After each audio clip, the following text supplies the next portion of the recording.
இந்த கங்காவோட ஃபீலிங்ஸை புரிஞ்சிக்கவே மாட்டாங்க போல் இந்த கதையில். கங்கா ஏதோ வந்து சம்மந்தமே இல்லாமல் ஒரு விஷயத்த வந்து இல்லாத ஒன்று அவங்களே அனுமானம் பண்ணிக்கிறாங்கங்கிற மாதிரி பேசிக்கிட்டு இருக்காங்க.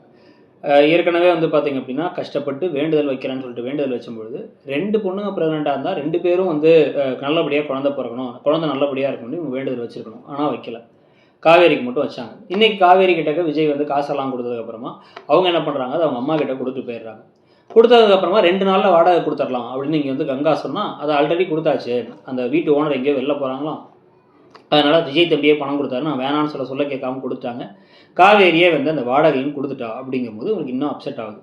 இதுக்கடையில் அவங்களுக்கு ஒரு ஃபோன் கால் வருது. ஃபோன் காலில் வந்து பார்த்திங்க அப்படின்னா நேராக கொடைக்கானல் வீட்டில் யாரோ ஆட்கள்லாம் வந்து ஆக்கிரமிப்பு பண்ணி பின்னாடி இடத்துலலாம் வந்து குடிக்கிறாங்க அப்படின்னு தெரிஞ்ச உடனே அந்த இடத்துக்கு ஒரு ஆள் போடணும். ஆள் போட நிறைய செலவாகும். அப்படிங்கும்போது விஜய் நான் வேணா கொடுத்துறவான்னா அதெல்லாம் வேணான்ட்டாங்க. அவர் நான் வேணா கொடுத்துறேன்னு கூட சொல்லலை.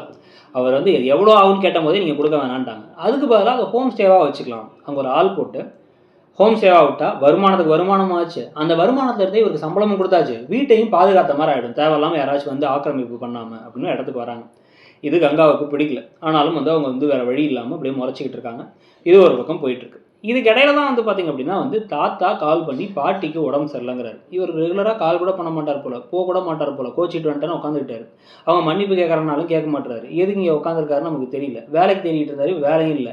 ஆனால் கட்டுக்கட்டாக பணத்தை மட்டும் கொண்டு வந்து கொடுத்துட்டு இந்தா வச்சுக்கோங்கன்னு உட்காந்துருக்காரு. காரை எடுத்து வர மாட்டாராமா, ஆனால் பேங்க்கில் இருக்க அக்கௌண்ட்டில் இருக்க பணத்தெல்லாம் யூஸ் பண்ணிப்பாராமா. எதுவுமே லாஜிக் இல்லாமல் சும்மா வந்து இந்த கதை போயிட்டு இருக்குது ஒரு பக்கம்.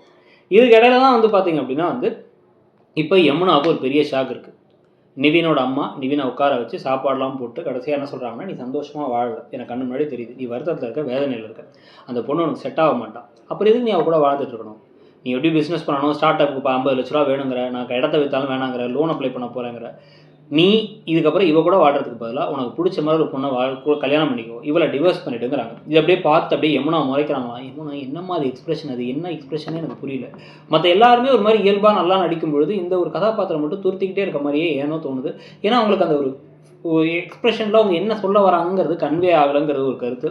இன்னொரு பக்கம் வந்து பார்த்திங்க அப்படின்னா வந்து கரெக்டு தானே, இவர் நிம்மதி இல்லாமல் தான் இருக்கார். ஒரு வாழ்க்கையை நிம்மதியாக்கிறதுக்கு இவங்களும் எந்த முடிவும் எடுக்கல, முயற்சியும் எடுக்கல. அதுக்கு பேசாமல் வந்து டிவோர்ஸே கொடுத்துடலாமே தான் நமக்கே தோணுது. உங்களுக்கு என்ன தோணுதுங்கிறத சொல்லிட்டு இடம்பொருள் சேனலையும் சப்ஸ்கிரைப் பண்ணி நம்ம இன்னொரு சேனலான இடம்பொருள் நவ்வையும் சப்ஸ்கிரைப் பண்ணிக்கோங்க. தேங்க்யூ.